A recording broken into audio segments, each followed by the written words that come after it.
नमस्कार, आदाब। मैं अनूप सोनी बुलंदशहर उत्तर प्रदेश से क्राइम पेट्रोल दस्तक में आप सबका स्वागत करता हूँ। तुम भी ना पागल। अच्छा चलो मैं रखती हूँ, ये आने वाले हैं। चलो बाय।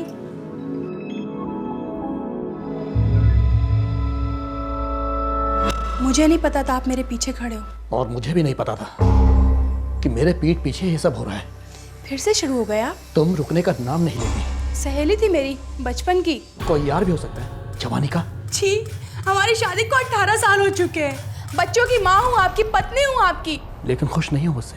गैर मर्दों के साथ हंस हंस कर बातें करती हो, न जाने क्या क्या करती हो, और मुझसे झूठ बोलती हो। क्या कमी है मुझमें? क्या कमी है? बोलो मुझे, बोलो क्या कमी है मुझमें? शक की बीमारी का कोई इलाज नहीं है। शक रिश्तों का कातिल है, ऐसा जहर जो एक शादी को धीरे धीरे कुरेद कुरेद कर जहन्नुम बना देता है। एक ऐसा कीटाणु जो एक बार पति या पत्नी के दिमाग में घुस जाए तो जीवन साथी की सारी आजादी छिन जाती है। किसी से महज मुस्कुराकर बात करना तक दुश्वार हो जाता है। और फिर अक्सर ऐसे जोड़े में से कोई एक हताश होकर जुर्म के दरवाजे पर दस्तक देता है। 31 जुलाई 2005 बुलंदशहर उत्तर प्रदेश, आज से 6 साल पहले।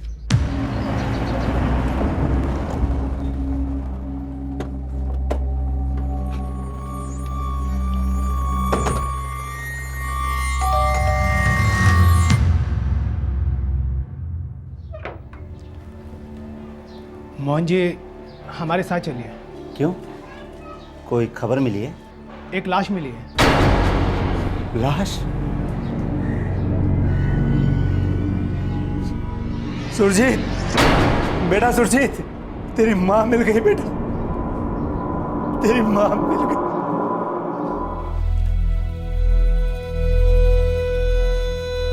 आर्निया के एक तालाब से मिली है लाश। पोस्टमार्टम की रिपोर्ट कहती है कि मौत कई दिन पहले हुई है। देखिए मोहन साहब, लाश काफी सड़ चुकी है। दिखाइए।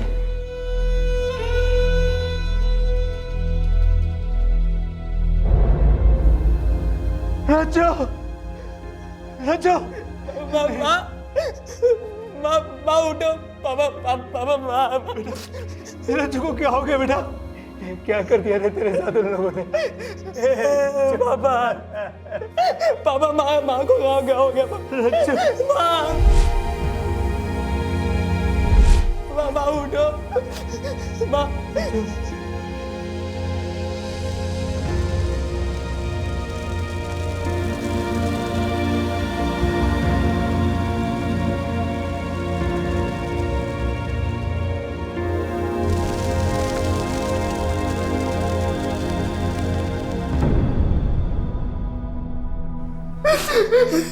बस कर बेटा, बस कर। अरे तेरे रोने से तेरी माँ वापस थोड़ी ना आई। मोहन सिंह जी, हमें इन्फॉर्मेशन मिली है कि वो तीनों अपने अपने गांव में छुप कर बैठे हैं। हमने टीम्स भेजी हैं उन्हें अरेस्ट करने के लिए। एक टीम आप मेरी बीवी रज्जो को वापस लाने के लिए भेजिए ना। भेज सकते हैं आप, ला सकते हैं आप उसे वापस।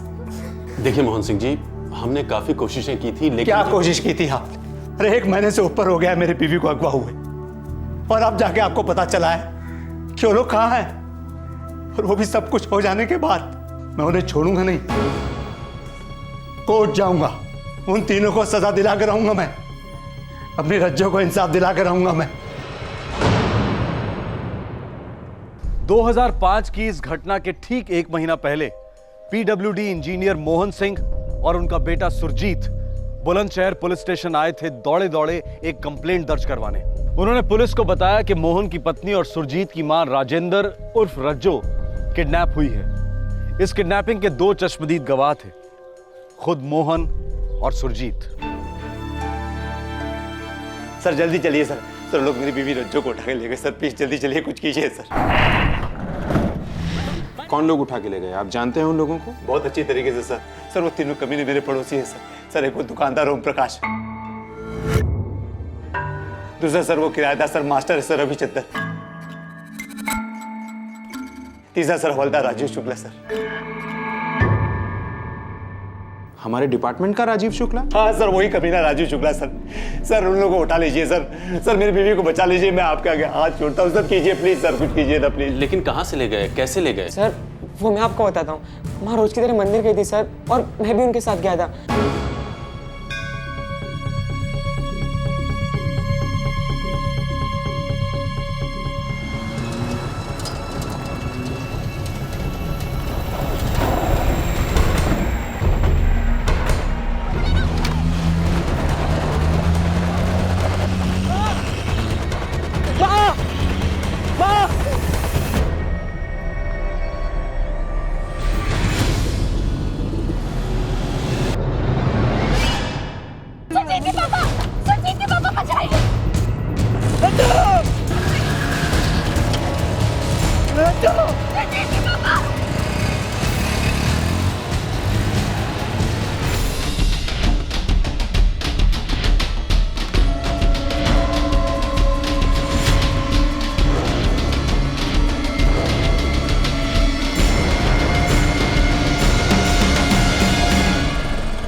अच्छा, तो आप लोगों ने उस मारुति वैन का नंबर नोट किया? नहीं सर, सब कुछ बहुत जल्दी हो गया था सर। और सर मैं इतना घबरा गया था कि मेरे तो कुछ समझ में नहीं आया।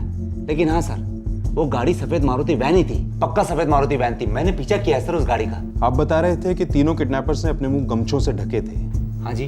फिर आप कैसे कह सकते हैं कि वो तीनों किडनैपर्स रविचंद्र, ओम प्रकाश और राजीव शुक्ला ही थे? सर ये तीनों के तीनों बहुत बुरे लोग हैं सर।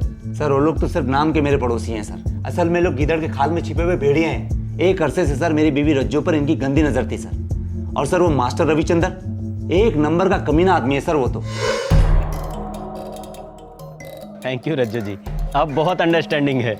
कोई बात नहीं मास्टर जी, अगर किसी चीज़ की ज़रूरत पड़े तो कहने में शर्माइएगा मत। जी जरूर।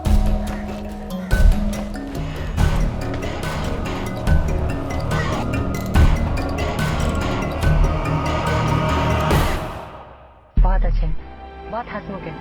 इनफैक्ट उनका और राघव का रिश्ता बाप बेटे का नहीं है, दोस्तों का ज्यादा है। अरे रज्जो, ये ऊपर वाले रविचंद्र के बच्चे ने किराया दिया कि नहीं? जी नहीं, बोले स्कूल वालों ने सभी टीचर्स की तनख्वाह लेट कर दी है इस बार। बोले 10 दिन में दे देंगे। बेचारे सॉरी भी बोले। सॉरी भी बोले? अरे मैं तो पहले ही इसे किराएदार नहीं रखना चाहता था। बिल्कुल पसंद नहीं है मुझे ये आदमी। क्यों जी, ठीक ठाक तो है। वैसे तो किराया हमेशा वक्त पर देते हैं, अपने आप में रहते हैं, मंदिर भी जाते हैं। तू तो बिल्कुल भोली है रज्जो, बिल्कुल ना समझ है। दुनियादारी तो कुछ समझती है नहीं। जानती है उसके स्कूल से मैंने क्या क्या सुना है उसके बारे में? क्या सुनाई दिया है आपको? देख, तुझे ये सब जानने की कोई जरूरत नहीं। तू बस उस आदमी से दूर ही रहना, समझी? ये आपके घर का फर्स्ट फ्लोर कब से किराए पर दिया था इस रविचंद्र को? यही कोई 6-7 महीनों से। स्कूल टीचर है तो सोचा कि अच्छा आदमी होगा इसलिए किराए पे रख लिया, लेकिन बहुत बड़ी गलती हो गई साहब। सर कल ही हमने उसे कहा था घर खाली करने के लिए। वो माँ को बहुत परेशान करता था। सर मेरी बीवी रज्जो तो एकदम गाय है, हर किसी पे भरोसा कर लेती है, लोगों के बुरे इरादों को समझ ही नहीं पाती। सुबह से शाम तक भगवान की पूजा पाठ में लगी रहती है, इसलिए सब में भगवान दिखता है। और ये बाकी के 2 पड़ोसी ओम प्रकाश और हवलदार राजीव शुक्ला, इनके साथ क्या हुआ था? दोनों एक नंबर के कमीने हैं, बेशरम हैं, मीठी छुरी हैं दोनों। ओम जी, ये बाकी सामान रहने दीजिए। वो क्या है ना, मेरे पास 300 रुपये कम है। अरे कुछ भी सामान यहाँ नहीं रहेगा, सब आपके घर जाएगा। 300 रुपये कहीं भागे जा रहे हैं क्या भाभी जी? आपसे इतनी पुरानी और अच्छी जान पहचान है, जब पैसा आए तब दे दीजिएगा। शुक्रिया ओम जी।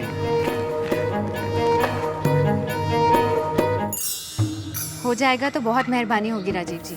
भाभी जी आप भी शर्मिंदा कर रहे हैं। अरे आपके लिए रेल के टिकट तो क्या, कुछ भी करेंगे। कितनी भली हैं आप, बहुत अच्छी भाभी। लाइए प्रसाद खिलाइए। शुक्रिया।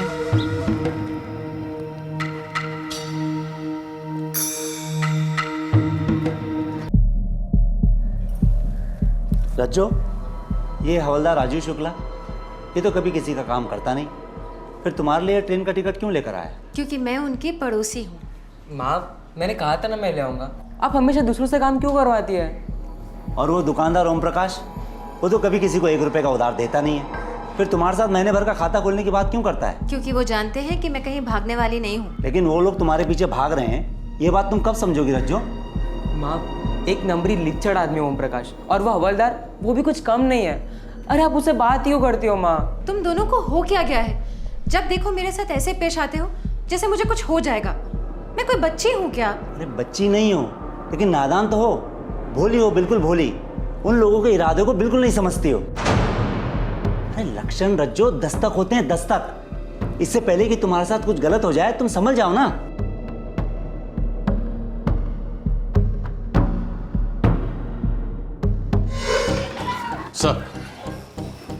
सर हवलदार राजीव शुक्ला अरनिया पुलिस स्टेशन में पोस्टेड है। फोन लगाओ रनिया थाने, बात करनी है हवलदार से। बात क्या करनी है इंस्पेक्टर साहब? जल्दी कुछ कीजिए, उन तीनों के चुंगल से मेरी बीवी को बचाइए, वरना कुछ भी कर सकते हैं, कुछ भी। हेलो, अरनिया थाना। बुलंदशहर थाने से पीएसआई गजेंद्र सिंह बोल रहा हूँ। सलाम सर, कांस्टेबल आजम खान बोल रहा हूँ। कांस्टेबल राजीव शुक्ला है ड्यूटी पर? नहीं सर, वो आज ड्यूटी पर नहीं है। छुट्टी पर है? नहीं सर, ऐसा कुछ भी नहीं बोले, बस आज आए नहीं है। पता नहीं क्यों उनका मोबाइल भी ऑफ है। मोबाइल ऑफ है? रविचंद्र जी मैथ्स पढ़ाते हैं यहाँ पर। बात क्या है इंस्पेक्टर? आज छुट्टी क्यों ली है उन्होंने? छुट्टी ली कहाँ, बस आए ही नहीं है। आज 4 ज़रूरी क्लासेस शेड्यूल थी उनकी, ना फ़ोन ना कुछ, मोबाइल भी स्विच ऑफ। वैसे बात क्या है इंस्पेक्टर? कुछ बताकर नहीं गए, बोले कि तुम दुकान संभालो। ओम प्रकाश जी का मोबाइल क्यों स्विच ऑफ है? वो ही जाने, वो कभी बताते नहीं और मैं कभी पूछती नहीं। अपनी मर्जी के मालिक हैं वो।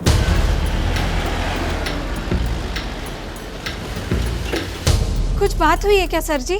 अभी कुछ पता नहीं है। हवलदार शुक्ला जब आ जाए मुझसे कांटेक्ट करने के लिए बोल देना। कुछ तो बात है ना सर जी। देखिए, वो पहले तो कभी बिना बोले ड्यूटी से ऑफ नहीं रहे हैं और दोनों मोबाइल भी उनके कभी बंद नहीं आए। वो हमसे हर चीज बताते हैं। आप बताइए ना, क्या बात है? कुछ मत छुपाइए हमसे। छुपे हुए तो आपके पति हैं। हवलदार शुक्ला जब आ जाए मुझसे कांटेक्ट करने के लिए बोल देना।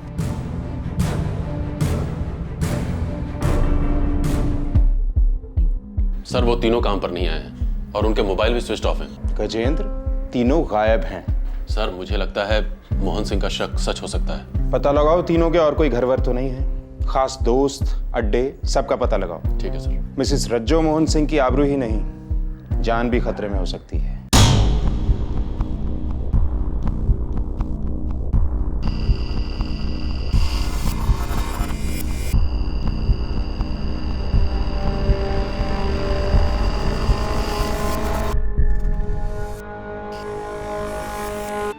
चौबीस घंटे बीत चुके हैं और आप ये बताने आए हैं कि आपके पास मेरी बीवी रज्जो की कोई खबर नहीं है।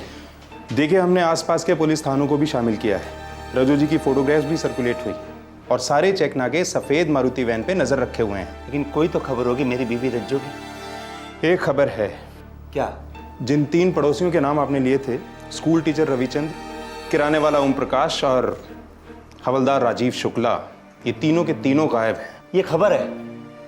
अरे ये वो हकीकत है जो मैं पहले ही आपको बता चुका हूं। अरे उन तीनों ने ही मेरी बीवी का अपहरण किया है और 24 घंटे बीत चुके हैं। इंस्पेक्टर साहब, 24 घंटे!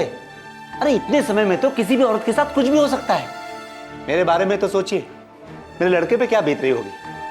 आपके घर में भी तो औरतें होंगी ना इंस्पेक्टर साहब। गजेंद्र, उन तीनों के गांव में टीम्स भेजी थी, कोई खबर? उन्नाव, रहीमपुर, सोना गांव, तीनों जगह से हमारी टीम खाली हाथ वापस आई है। वो तीनों अपने गांव में तो पक्का नहीं है सर। कहीं ना कहीं तो जरूर होंगे गजेंद्र। हमारे खबरियों को एक्टिवेट करो, हवलदार राजीव शुक्ला के खबरियों को भी इकट्ठा करो। लानत है कि हमारे डिपार्टमेंट का कोई शामिल है इस घिनौनी हरकत में। यार, जब पुलिस वाला शामिल है तो दूसरे पुलिस वाले काहे पंगा लेंगे? सब अपनी अपनी बिरादरी को बचाने में लगे हुए हैं। अरे तो हमारी पीडब्ल्यूडी की बिरादरी भी कोई छोटी मोटी नहीं है। मोहन सर, आप सीधे बड़े साहब को एक नोट भेजिए तुरंत। हाँ साहब, बिल्कुल भेज दीजिए। वो तो मैं कब का भेज चुका हूँ। बड़े साहब सीधा कलेक्टर साहब से बात करेंगे ना, तभी कोई पत्ता हिलेगा। मैं तो अभी कहता हूँ पुलिस वालों भरोसा मत करो। यार भरोसा तो मेरी पत्नी रज्जो ने किया था उन तीनों कुत्तों पर। देखा कैसे काट खाए। मैंने उसे कितनी बार कहा था, उन लोगों से मिलना जुलना खतरे से खाली नहीं। मैंने उसे समझाया था, उनसे बात मत करना, उनकी तरफ देखना भी नहीं, लेकिन वो मानी नहीं। सारा बुलंदशहर हिल गया था। एक सरकारी अफसर की पत्नी किडनैप हुई थी और 1 महीने से उसकी कोई खबर नहीं थी। तीनों नामजद स्कूल टीचर रविचंद्र, दुकानदार ओम प्रकाश और हवलदार राजीव शुक्ला भी 1 महीने से गायब थे। उनका कोई नामो निशान नहीं मिल रहा था। 4 परिवार निराशा की गिरफ्त में थे और पुलिस फोर्स बिल्कुल बौखलाई हुई। बुलंदशहर पुलिस पर सरकारी डिपार्टमेंट का प्रेशर था। 24 घंटे निगरानी रखी जा रही थी, लेकिन तीनों नामजदों की कोई खबर नहीं थी, मानो वो हवा हो चुके थे। ये तो लेने के देने पड़ गए। मैंने तो पहले ही कहा था, हमें भागना नहीं चाहिए था, यहीं रुक जाना चाहिए था। अरे नाना, और मुश्किल होती, डिपार्टमेंट वाले चमड़ी उधेड़ लेते हमारी। तो अब क्या करें? मास्टर जी तुम ही कुछ करो भाई, पानी सर के ऊपर चढ़ता जा रहा है यार। मुझसे मत पूछो हवलदार साहब, तुम ही कुछ सोचो, इस चीज के बारे में तुमसे अच्छा कौन जान सकता है। मुझे तो लगता है कि 2-4 दिन हमें ऐसे तैसे और काट लेने चाहिए, उसके बाद अपने अपने घर को चुपचाप चले जाते। अपने अपने घर को? तो फिर हम आखिर भागे क्यों, और जवाब क्या देंगे रज्जो जी के बारे में? हाँ?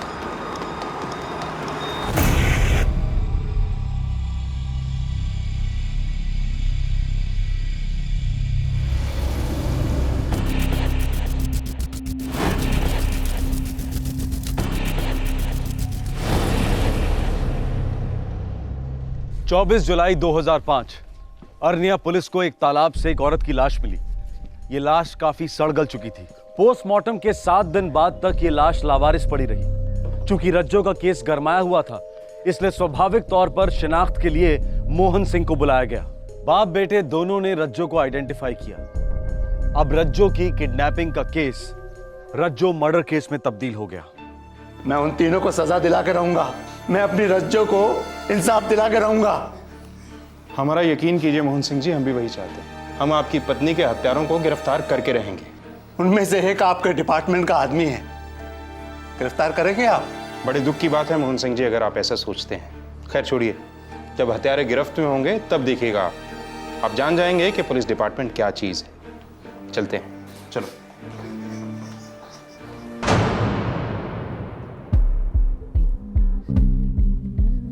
Thank you sir. Thank you sir. Gajendra, 7 दिनों का नोटिस पीरियड दे दो। 8वें दिन तीनों को भगौड़े करार कर दो। 7 दिनों के अंदर अंदर सरेंडर नहीं करें तो तीनों की प्रॉपर्टीज जब्त कर लो। जी सर।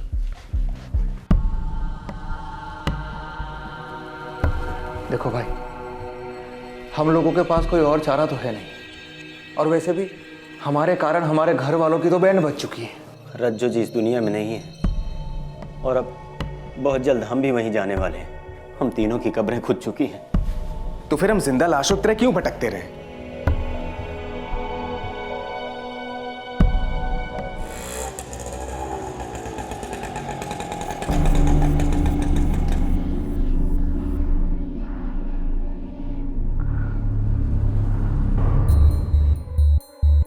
सर, हम कई दिनों से सरेंडर करने की सोच रहे थे, बस बहुत डरे हुए थे। सर जी, मास्टर जी बिल्कुल ठीक कह रहे हैं। हमको बहुत डर था कि मोहन सिंह इसमें जरूर हमको फंसाएगा।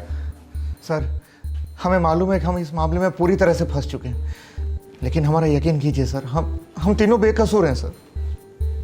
भाई हवलदार राजीव शुक्ला, तुमने अपने साथीदारों को बताया नहीं कि पुलिस झूठे बेकसूरों के नकाब चेहरे समेत उखेड़ती है?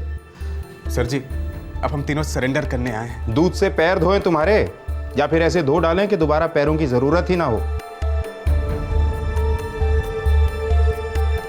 सालो, तुम लोग यहाँ इसलिए आए हो क्योंकि तुम लोग कंगाल हो चुके हो, पूरी तरह थक चुके हो तुम लोग। सर, बहुत ज्यादा थक चुके हैं। सही कह रहे हैं आप। गजेंद्र जी सर। इन थके हुए यात्रियों के लिए जलपान और आराम की सुविधा करो। बहुत लंबी तीर्थ यात्रा से आए हैं ये लोग। 2-4 घंटों में अगर ये सच ना बोलें तो हम इन्हें चारों धाम के दर्शन करवाएंगे। उसके बाद या तो ये सच बोलेंगे या फिर बोलेंगे ही नहीं।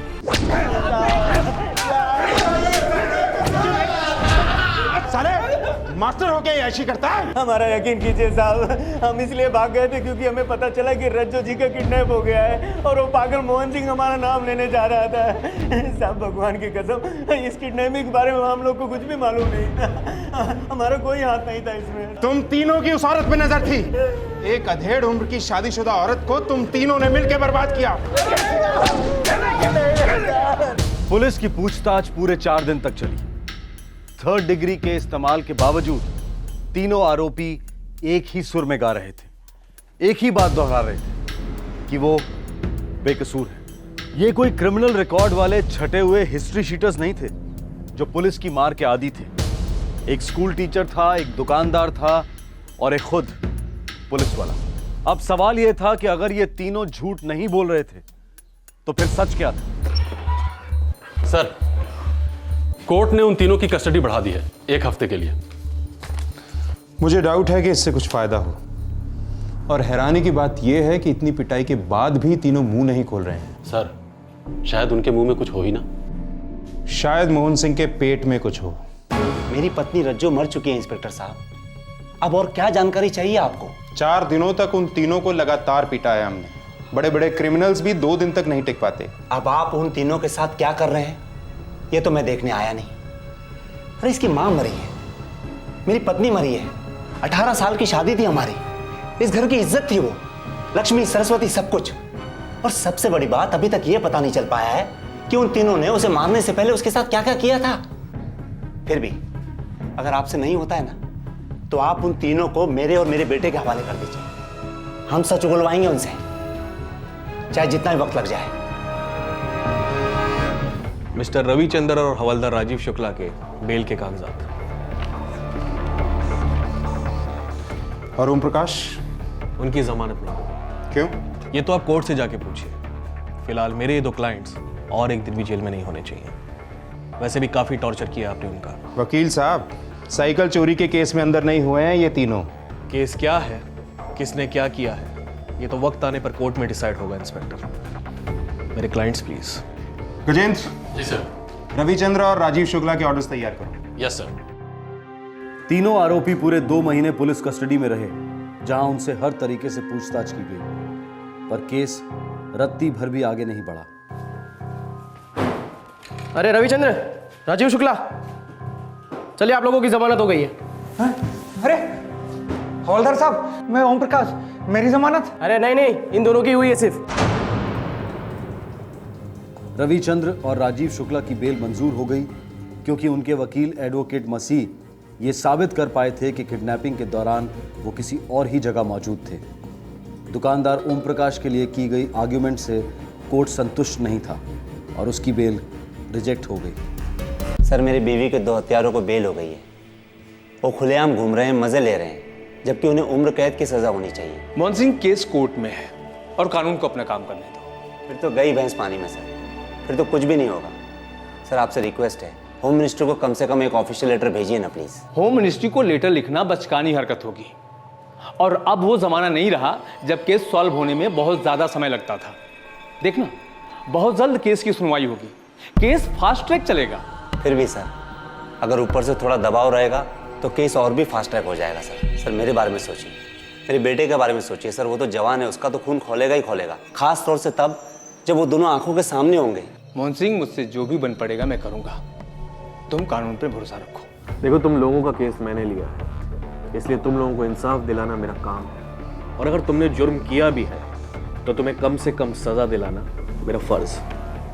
इसलिए मुझसे कुछ मत छुपाना, क्योंकि अपने वकील से झूठ बोलना सुसाइड करने के बराबर होता है। हमारी फैमिलीज, हमारी इज्जत तो वैसे ही खत्म हो चुकी है मसीह साहब, फिर हमने कभी झूठ नहीं बोला, न ही पुलिस से और न ही आपसे। औरत तुम तीनों को अच्छी तरह पहचानती, तुम लोगों की पड़ोसी थी, उसका किडनैप होता है, फिर उसका मर्डर होता है, और तुम तीनों को कुछ नहीं पता।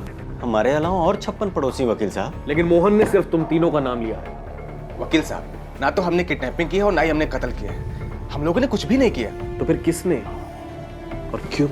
वो तो पुलिस और अदालत का काम है। आप सिर्फ हम तीनों के बारे में सोचिए वकील साहब, और ओम भाई को भी जल्दी वहां से निकलवाइए। पता नहीं ये पागलपन कब तक चलेगा। 6 साल, पूरे 6 साल तक कोर्ट में आर्ग्यूमेंट्स चलते रहे। रविचंद्र, राजीव शुक्ला और ओम प्रकाश का वकील बार बार एक ही बात कहता रहा कि उसके क्लाइंट्स को बलि का बकरा बनाया जा रहा है। मोहन अपने आरोपों से टस से मस नहीं हो रहा था। वो सिर्फ यही कहता रहा कि तीनों मर्दों की उसकी पत्नी पर बुरी नजर थी। ओम प्रकाश 6 साल जेल में कैद रहा, जबकि उसके साथी आरोपी रविचंद्र और राजीव शुक्ला को बराबर बेल मिलती रही। आखिरकार 2011 में यह केस अपने सर के बल उलट गया। पुलिस को एक खबर मिली थी। ये एक ऐसी खबर थी जिसने पहले पुलिस के, फिर सारे बुलंदशहर के छक्के छुड़ा दिए।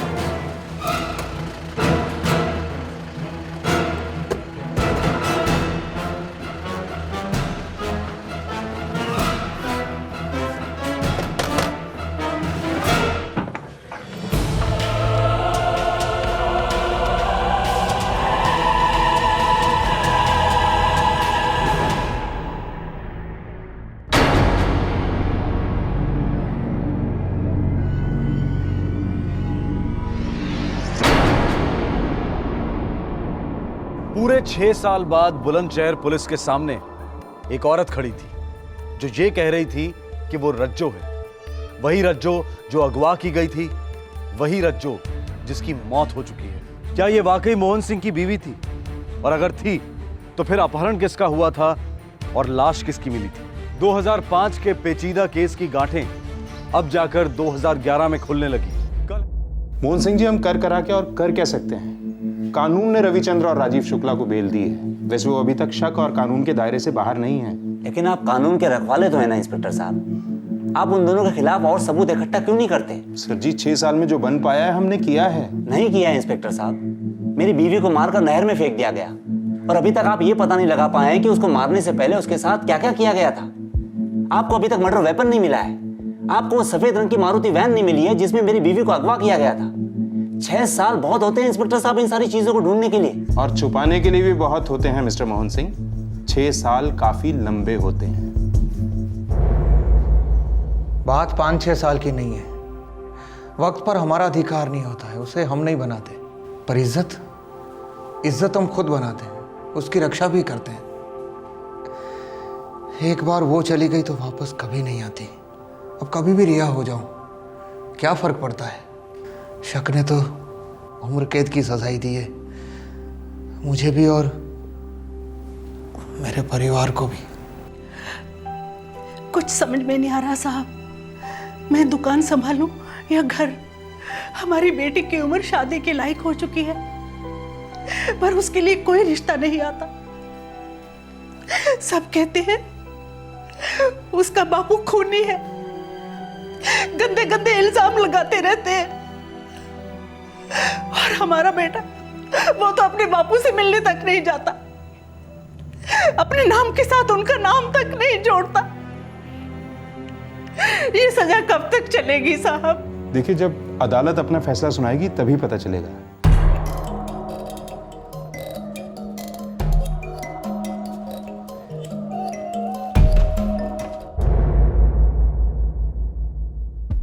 एडवोकेट मसीह, रविचंद्र, आप लोग जो कह रहे हैं वो नामुमकिन है। मुझे भी ऐसे ही लगा था सर, लेकिन ये सच है। 1 साल पहले ही मुझे शक हो गया था कि इस केस की सच्चाइयां कुछ और हैं, इसलिए हमने अपनी खुद की तहकीकात शुरू कर दी।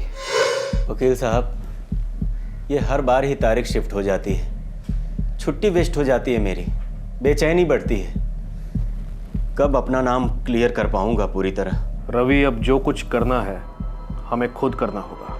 क्या मतलब वकील साहब?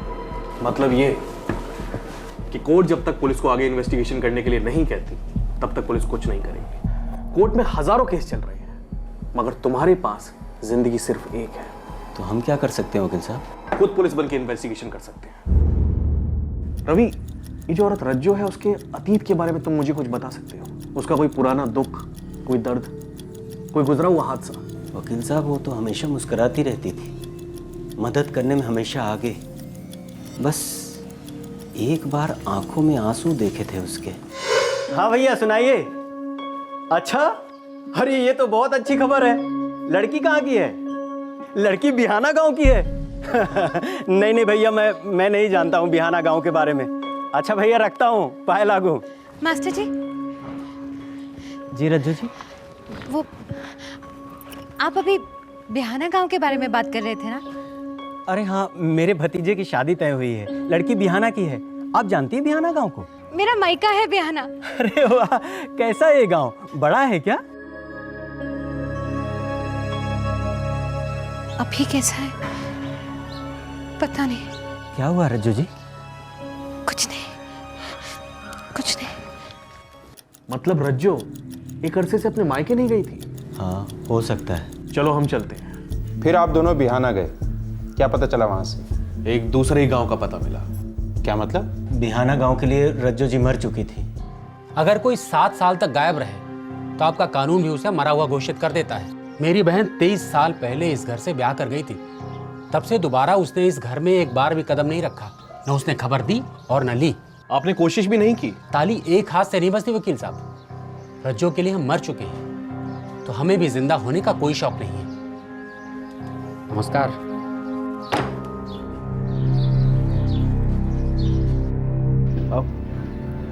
ये आप क्या कह रही हैं? हाँ जी, मैंने सारी बातें सुनी। अब मेरी सुनो, ये जो रज्जो है ना, उसको तो शादी करनी नहीं थी, जबरदस्ती ब्याह दी गई। शादी क्यों नहीं करना चाहती? एक स्कूल का मास्टर था विक्रम सिंह, उसके साथ इसकी मंगनी हो गई थी, लेकिन पता नहीं क्या हो गया, मंगनी टूट गई। उसके बाद तो समझो ये जोगन बनने चली थी रज्जो। माँ जी, ये विक्रम सिंह कहाँ पढ़ाता था? बोला तो स्कूल में। नहीं, किस स्कूल में? अब मैं क्या जानूं, स्कूल से मेरा क्या लेना देना। हमें लगा शायद कोई लेना देना हो, 1% चांस तो हो सकता है। स्कूल कैसे ढूंढा आप लोगों ने? 6 महीने तक अलग अलग जिलों के स्कूलों के रिकॉर्ड्स की खाक छान मारी हमने। पिछले 38 सालों में हमारे स्कूल में जितने भी अध्यापक रह चुके हैं उन सबके नाम इस रजिस्टर में हैं, और यहाँ भी। विक्रम सिंह क्या पढ़ाते थे मालूम नहीं? एक भूगोल विक्रम सिंह थे जो इस दुनिया में नहीं रहे बेचारे, और एक खड़ूस विक्रम सिंह थे जो इस दुनिया में रहते हुए भी ना रहे जैसे हैं। क्या मतलब? मतलब अपने आप में खोए रहते हैं। ऐसे खामोश अध्यापक सारे जिले में ना मिले हैं। अभी कहाँ मिलेंगे? अरे वही मंदिर के पास वाली गली में तो रहते हैं। क्या बताऊं सर, रिटायरमेंट के करीब पहुंच चुके हैं और हनुमान जी की उपासना छोड़कर कामदेव जी के भक्त बने बैठे हैं। क्या मतलब? अरे वही के बस 5 साल पहले तो उन्होंने शादी की है।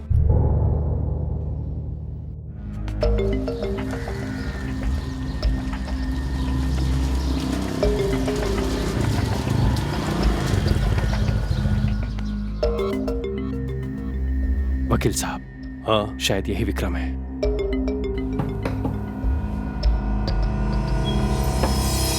अरे आप आ गए? रज्जो जी? हाँ वकील साहब, ये तो रज्जो जी हैं। हाँ, आर यू श्योर? हाँ, रज्जो जी।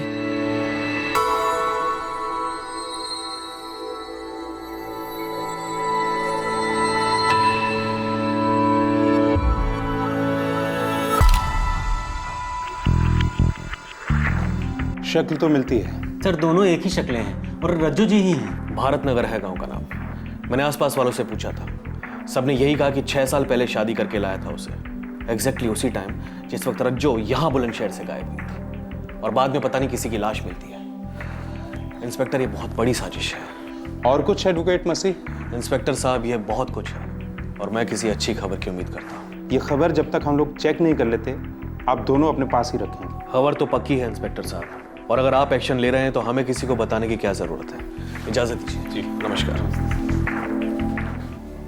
क्या लगता है गजेंद्र? सर मुझे तो ये सारी कहानी मनगढ़ंत लगती है, लेकिन शक्ल मिलती है। भारत नगर चलने की तैयारी करो।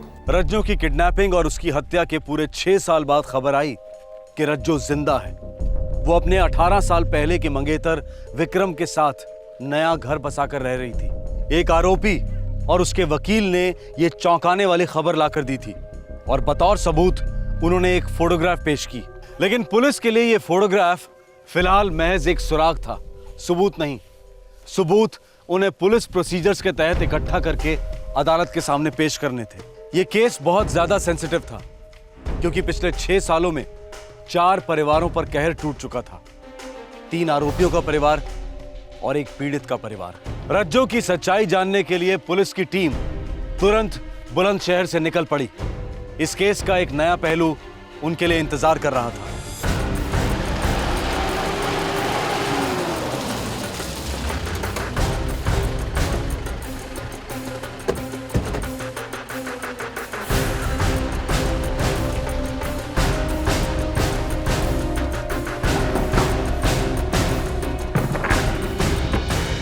जी?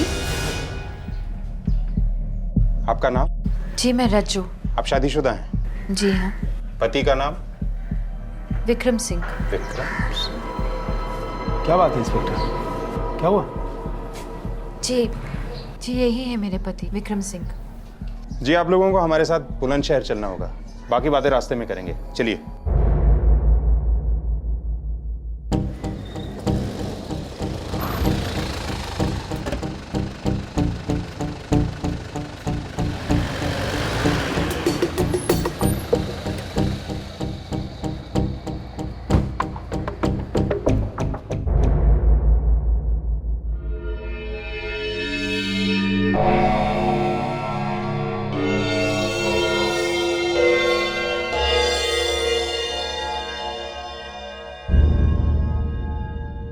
ओम प्रकाश, कौन है ये औरत? रज्जो जी।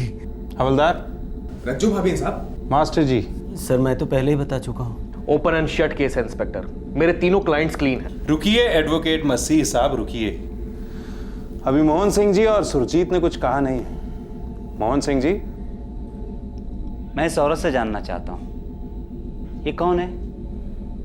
हाँ, आप मोहन सिंह की बीवी से विक्रम सिंह की बीवी कैसे बनी?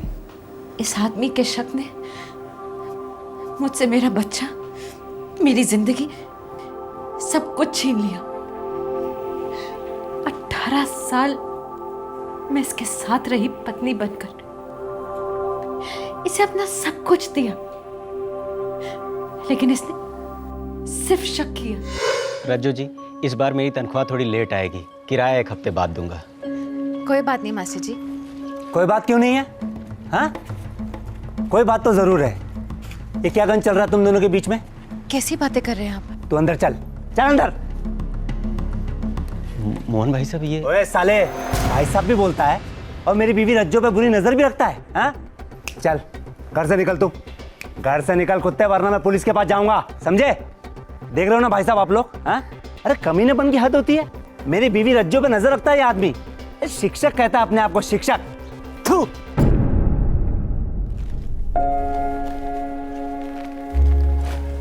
ओम जी, ये बाकी सामान रहने दीजिए, मेरे पास 300 रुपए कम है। पैसे कम है तो क्या हुआ, कहीं भागे जा रहे हैं क्या? शुक्रिया ओम जी। पैसे तो कहीं भागे नहीं जा रहे हैं, लेकिन तू भागने का प्लान बना रहा है मेरी बीवी के साथ, हैं? मैं तेरी नीयत को अच्छी तरह समझता हूँ। अरे बेशरम है साला, दुकान की आड़ में सिटियाबाजी करता है, हैं? ये क्या कह रहे हैं, क्या बकवास कर रहे हैं? चुप कर ओम प्रकाश के बच्चे। तेरी लीचड़गिरी सारी दुनिया जानती है, हर औरत के सामने ही हु हा हा, हैं? लेकिन ध्यान रहे, मेरी बीवी से दूर ही रहना, नहीं तो तेरी ये सड़ी दुकान और तुझे दोनों को बंद करवा दूंगा। तू जानता नहीं है मेरी पहुंच कहां तक है। आप लोग भी मोहल्ले में एक ही दुकान मिलती है क्या आपको? हैं? अरे बेशरम है साला, 1 नंबर का, दुकान के आड़ में सटियाबाजी करता रहता है ये। मेरी बीवी से दूर रहना, समझे? अरे भाभी जी, मंदिर से आ रही, लाइए प्रसाद खिलाइए। आपने ट्रेन की टिकट मंगवाई थी, वो मैं ले आया हूँ। ये रही आपकी ट्रेन की टिकट और बाकी के बचे पैसे। ए साले हवलदार, छोड़ मेरी बीवी का हाथ। रुक, अभी आके बताता हूँ। भाभी जी, ये तो हद हो गई, आज जवाब दे के ही रहूंगा। नहीं नहीं भाई साहब, मैं आपके आगे हाथ जोड़ती हूँ। देखिए, बात बढ़ाने से क्या फायदा, आप अपने घर जाइए। 2 टके के हवलदार, तेरी हिम्मत कैसी हुई रे बीच रास्ते में मेरे बीवी पे हाथ डालने की? मोहन जी, बहुत हो गया। बहुत तो अब होगा। डीसीपी से लेकर कलेक्टर, हर एक से पर्सनल टच में हूँ मैं, छोड़ूंगा नहीं तुझे मैं। और ये सारा मोहल्ला गवाही देगा मेरे लिए। देख रहे हो ना आप लोग? हाँ, आप सब लोग देख रहे हो ना क्या जमाना आ गया? ये रक्षक ही भक्षक बन गए। बेटा डरता नहीं हूँ मैं तुझसे, ऊपर तक जाऊंगा, याद रखना। चल जो, चल, टंगी लगा रखी है इधर। ये तीनों अच्छे लोग हैं, हमेशा मेरी मदद करते, शरीफ लोग, घर बार वाले लोग। इनको सबके सामने जलील होना पड़ा, इनके कारण मुझे शर्मिंदगी महसूस होती, माफी मांग नहीं सकती। ये फिर गलत समझ बैठे तो एक औरत के लिए कितनी बुरी बात है। इस उम्र में शादी के इतने साल बाद ये सब देखना पड़े। कहीं भी अकेले जाने नहीं देते, मंदिर जाती तो भी सुरजीत को साथ भेजते, 24 घंटे मुझ पर निगरानी रखते। मेरे बच्चे को इन्होंने इस कदर अपने काबू में रखा था, वो तो भूल ही गया था कि मैं उसकी माँ हूं। मैं सारा दर्द पीकर इन दोनों की पूरे दिल से देखभाल करती, मुस्कुराते हुए ताने सुनती। लेकिन एक रात तो हद हो गई। पापा, कल दोपहर को मम्मी किसी से फोन पे बात कर रही थी, जैसे ही मैं आया तो तुरंत फोन काट दिया। बकवास मत कर सुरजीत, वो मैं अपनी सहेली से फोन पे बात कर रही थी। वही था ना, शादी से पहले वाला स्कूल मास्टर जिससे तेरा चक्कर चल रहा था, जिसकी झूठन को तेरे बाप ने मेरे गले से बांध दिया। बस भी कीजिए, बच्चे के सामने कितनी गंदी बात कर रहे हैं। सुरजीत, तुम अंदर जाओ। सुरजीत कहीं नहीं जाएगा, तो यहीं रुक बेटा। तुझे जानना जरूरी है कि तेरी माँ कौन है और कैसी है। बता, शादी से पहले तूने क्या क्या गोल खिलाए थे? किसे फोन करती है? किसे फोन करती है? नहीं समझ में आता तेरे? बोलो नहीं समझ में आता? कितनी बार मार खाएगी? किसी को नहीं, मैं अपनी सहेली से बात कर रही थी। वो स्कूल मास्टर सहेला।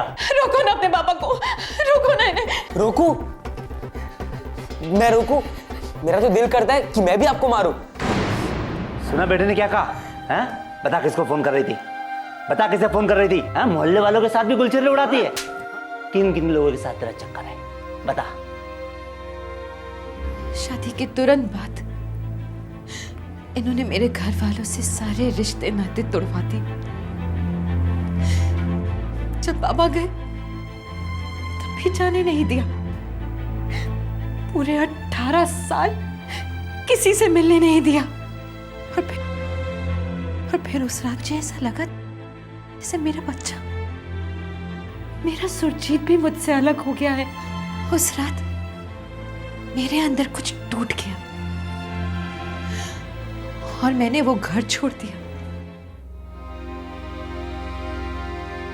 मैं भगवान को साक्षी मानकर इस शादी को तोड़ रही हूं। मुझे ढूंढने की कोशिश मत कीजिए, मेरा अब आपसे कोई नाता नहीं। सुरजीत बेटा खुश रहो। भगवान से प्रार्थना करती हूँ कि किसी दिन तुम्हें सच और झूठ के बीच का फर्क पता चले। मैं रहूं ना रहूं, मेरी दुआएं तुम्हारे साथ हैं।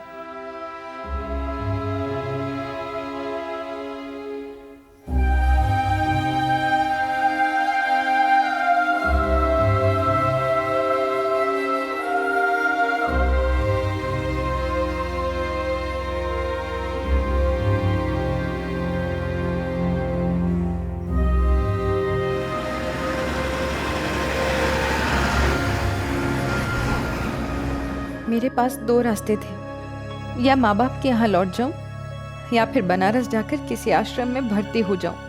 लेकिन भगवान ने तीसरे रास्ते को मेरी ओर भेजा।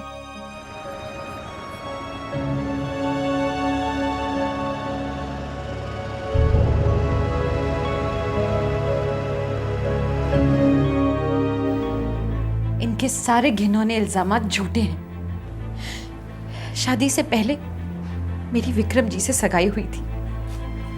जी हाँ इंस्पेक्टर, दरअसल मेरे पिताजी की मृत्यु की वजह से ये शादी नहीं हो सकी। उसके बाद मैं शादी करना ही नहीं चाहती थी, लेकिन बाबा के कहने पर इनसे शादी की।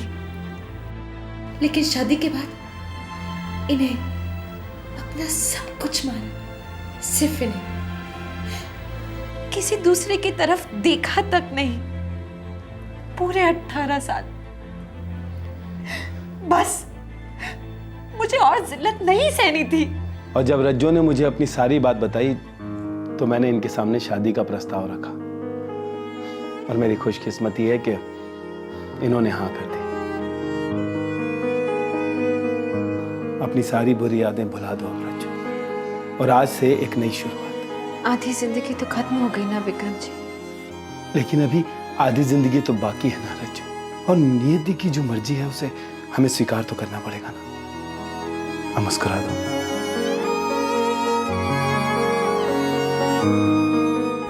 उस दिन के बाद से मैंने आज तक पीछे मुड़कर नहीं देखा। मुझे आज जाकर पता चला है कि मेरे जाने के बाद ये सब हुआ है, लेकिन मैं चौंकी नहीं। इनसे और उम्मीद की भी क्या जा सकती है। लेकिन अगर मुझे पहले भनक होती तो मैं पहले ही इनका पर्दाफाश कर देती। कम से कम इन 3 भले लोगों की जिंदगी तो खराब नहीं होती। इस बयान ने तीनों आरोपियों को भी ताकत दी अपनी बेगुनाही की आवाज बुलंद करने के लिए। एक बहुत अहम सवाल का जवाब सामने आया, आखिरकार ये तीनों आरोपी फरार क्यों हुए थे? पूरे गांव में खबर फैल गई थी कि रज्जो जी अगवा हो गई हैं। हमने सुना कि मोहन सिंह हमारे खिलाफ शिकायत दर्ज करने जा रहा है। इस पागल आदमी ने तो हमारा पल्ला वैसे ही कमजोर कर रखा था। पूरे मोहल्ले के सामने हमें बेइज्जत कर चुका था ये। देख रहे हो ना आप लोग? हाँ, आप सब लोग देख रहे हो ना क्या जमाना आ गया है? ये रक्षक ही भक्षक बन गए। मेरी बीवी रज्जो पर नजर है इस आदमी की। अरे यह आदमी अपने आप को शिक्षक कहता है। आइंदा से सामान वामान लेने नहीं आएगी वो यहाँ। पहुंच मत जाना घर पे। हम बहुत ज्यादा डर गए थे। हम बहुत सीधे साधे लोग हैं साहब, कोई पहुंच नहीं, पहचान नहीं। मैं तो पुलिस फोर्स में होने के बावजूद इतना डर गया। इन दोनों का तब बुरा हाल था। हमने सोचा जब तक राजू भाभी नहीं वापस मिलती तब तक हमारा छुपे रहना ही बेहतर है। क्या दिन देखने पड़ रहे हैं हवलदार भाई। जिंदगी में किसी का कोई नुकसान नहीं किया, सबसे दोस्ती, कोई बैर नहीं, फिर भी मैं तो बच्चों को सच्चाई और नेकी का पाठ पढ़ाता हूँ, उस पर अमल भी करता हूँ। मैं मोहल्ले में सर उठा के चलता हूँ, और मैं ही क्यों, आप सभी भी तो चलते हैं। लेकिन अगर पुलिस हमें गिरफ्तार करके घसीट के घर से ले गई तो मोहल्ले में कितनी थू-थू होगी। पुलिस मार मार के खाल खींच लेती है लॉकअप में। अरे यार, हम अपने घर लौट भी पाएंगे क्या कभी? ऊपर वाले पे भरोसा रखें। चलो अभी चलते हैं। शिकायत दर्ज हो चुकी है और वारंट भी हमारे खिलाफ निकल चुका है।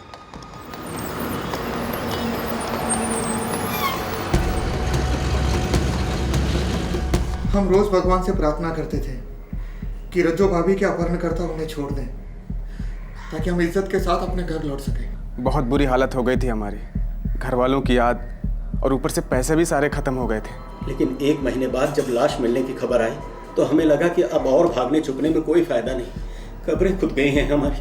हमारे पास सरेंडर के अलावा और कोई चारा नहीं था। रज्जो जी, आप ही अदालत को बताइए, एक आप ही हैं जो तीनों की खोई हुई इज्जत वापस दिला सकती हैं। बताऊंगी, सब कुछ बताऊंगी जी। तो अब आप बताइए मोहन सिंह साहब, ये औरत कौन है? मैं नहीं जानता। ये तुम्हारी पत्नी रज्जो नहीं, सुरजीत की माँ रज्जो नहीं? सुरजीत की माँ और मेरी पत्नी रज्जो को हमने अपने हाथों से आग दी, और मरने के बाद कोई इंसान वापस जिंदा नहीं होता। हो सकता है ये मेरी पत्नी रज्जो की हमशक्ल हो, प्लास्टिक सर्जरी का भी कमाल हो सकता है, बहुत कुछ हो सकता है, लेकिन मुझे पूरा यकीन है कि इस औरत को इस चालाक वकील ने खड़ा किया है ताकि मेरे पत्नी के ये तीनों कातिल आजाद हो सके। ये मेरी पत्नी रज्जो नहीं है, हो ही नहीं सकती। क्यों बेटा, ये तेरी माँ है? नहीं, मेरी माँ मर चुकी है। कहानी ने एक और जबरदस्त ट्विस्ट ले लिया था। मोहन सिंह और सुरजीत दोनों ही रज्जो को पहचानने से साफ इनकार कर रहे थे। फिर एक बार शक की सुई डगमगाई। क्या मोहन सिंह की बातों में जरा सी भी सच्चाई थी? क्या रज्जो के बयान में थोड़ी सी भी खोट थी? क्या यह वाकई कोई साजिश हो सकती थी? पुलिस ने दोनों पार्टियों पर नजर रखी और दोबारा से इस केस की छानबीन शुरू कर दी। सर, वो विक्रम स्कूल टीचर है और रविचंद्र भी स्कूल टीचर है, हो सकता है दोनों मिले हुए हों। होने को तो हो सकता है, लेकिन सबसे पहले रज्जो की असलियत क्लियर करनी है। जी। तुम सबसे पहले उसके भाई से कांटेक्ट करो, अगर है तो उसका रज्जो से खून का रिश्ता है। 25 साल से हमने उसे देखा तक नहीं है, हमारा उससे कोई लेना देना नहीं है। देखिए भाई साहब, अगर आप कोऑपरेट करेंगे तो अच्छा रहेगा। बहुत से लोगों की जिंदगियां दांव पर लगी हुई हैं, इसीलिए मैं कह रहा था। मुझे क्यों एतराज होने लगा इंस्पेक्टर साहब? अभी बुला देता हूँ। सुरजीत, सुरजीत बेटे। जी पापा। बेटा, ये इंस्पेक्टर साहब जो बोले वो करो, डरो नहीं। मुझे कोई एतराज नहीं, मैं तो कुछ भी करने को तैयार हूँ, बस उस दरिंदे को सजा हो जाए।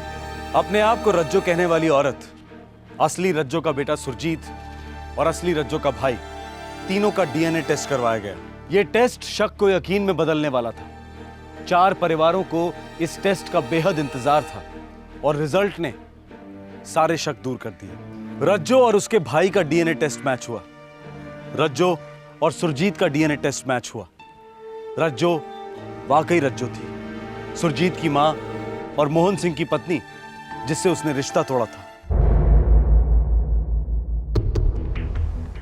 मोहन सिंह, 6 साल तक तुम मेरे केबिन में आकर मुझसे सवाल करते रहे।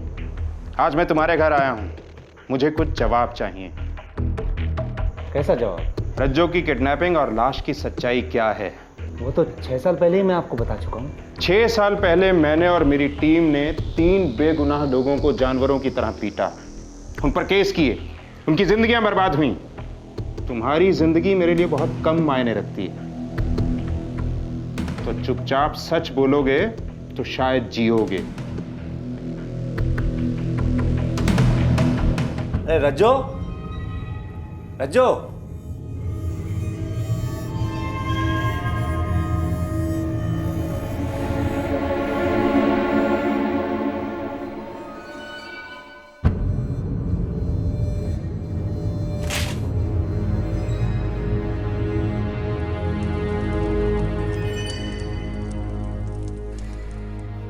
सुरजीत बेटे, हाँ पापा। मेरा शक सही निकला बेटा, भाग गई वो उल्टा। तेरी माँ तुझे मुझे हम दोनों को छोड़कर भाग गई। भाग गई बेटा। नहीं नहीं पापा, ऐसा नहीं हो सकता पापा, वो अभी नहीं जा सकती पापा, नहीं ऐसा नहीं है। रो मत बेटा, बेटा आज से तेरा बाप तेरी माँ मैं खुद हूँ बेटा। बेटा मैं जैसे बोलूंगा वैसे ही करते जाना, करेगा ना बेटा? जैसा कहोगे वैसा ही करूँगा पापा। फिर मैंने पूरी झूठी कहानी बनाई किडनैपिंग की, और आपके पास आकर एक झूठी रिपोर्ट लिखवाई। मैंने अपने बेटे सुरजीत को अपनी तरफ कर लिया था, और मुझे पूरा यकीन था कि वो हमेशा मेरा साथ देगा। उन तीनों के नाम ही क्यों लिए, किसी और के क्यों नहीं? क्योंकि वो तीनों मुझे सबसे ज्यादा खटकते थे। मेरी बीवी उनसे सबसे ज्यादा घुल मिलकर बातें किया करती थी। बातें किया करती थी, सिर्फ बातें, शराफत से। मानो या ना मानो, मेरी बीवी बेवफा थी। वो बेवफा नहीं थी, बल्कि तुम बीमार थे, अब भी हो। शक की बीमारी से ही मरोगे तुम। लावारिश लाश की शिनाख्त में तुमने उसे रज्जो कहकर क्यों पहचाना? क्योंकि मैं जानता था मेरी बीवी रज्जो कभी वापस नहीं आएगी। मोहन जी, एक लाश मिली है, आपको शिनाख्त के लिए बुलाया है। हे भगवान। सर मैं आपको बता दूं, लाश बहुत बुरी हालत में है। लाश को पहचान पाना बहुत मुश्किल है। अपनों को तो किसी भी हालत में पहचाना जा सकता है। आप एक मिनट रुकिए, मैं अपने बेटे को साथ ले चलता हूँ। 2 जन रहेंगे तो हिम्मत बनेगी और पहचानने में चूक नहीं होगी। सुरजीत, बेटा सुरजीत। बेटा एक लाश को पहचानने जाना है, बस कहना मम्मी है, और ज्यादा जानने की जरूरत नहीं है। जी पापा, जैसा आप कहें। आर्निया के एक तालाब से मिली है लाश। पोस्टमार्टम की रिपोर्ट कहती है कि मौत कई दिन पहले हुई है। देखिए मोहन साहब, लाश काफी सड़ चुकी है।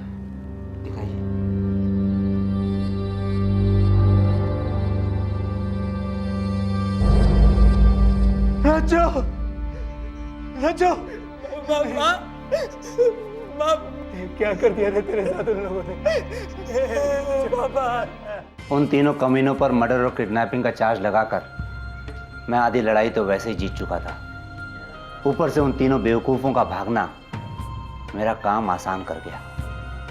मर्डर का केस बनते ही उनके टेंटवे दब चुके थे, हमेशा हमेशा के लिए। हमेशा हमेशा के लिए तो बस एक ही चीज रहेगी, तुम्हारे शक की बीमारी, जो तुम बखूबी अपने बेटे को भी दे चुके हो। मुबारक हो, जश्न जेल में ही मनाना, पूरी उम्र पड़ी है।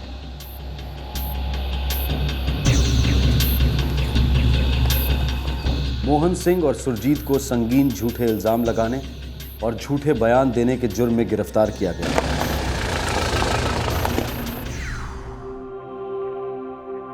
दोनों पर मुकदमे चलेंगे और 10 साल की सजा होने की संभावना है।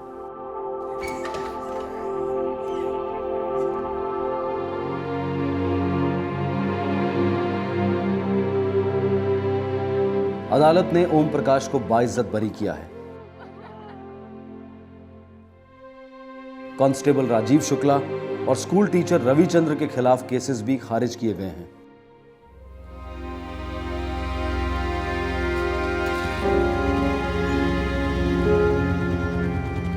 रज्जो विक्रम के साथ खुश तो है, पर अपने बेटे की याद और बुरे दिनों के सपने उसे आए दिन डिस्टर्ब करते रहते हैं। शक का शिकार जिंदगी भर तड़पता है। कल और आज 2 भागों में दिखाई गई ये दास्तान शक की कहानी वाकई एक अद्भुत केस है। किसी ने किसी की जान नहीं ली, लेकिन शक ने कितनी सारी जिंदगियां बर्बाद कर दी। मर्द और औरत के रिश्ते के बीच में जब शक का वायरस दाखिल होता है तो वो एक दस्तक होती है कि सिर्फ रिश्ते ही नहीं बल्कि रिश्तेदार भी खतरे में हैं। क्राइम पेट्रोल दस्तक लगातार आपके लिए जुर्म की कहानियां लेकर आता रहेगा। हमारा मकसद है जुर्म से लड़ना, उसे कम करना, और उसके लिए सबसे ज्यादा जरूरी है उसे समझना। आपसे फिर होगी मुलाकात, तब तक अपना ख्याल रखें, सुरक्षित रहें। जय हिंद।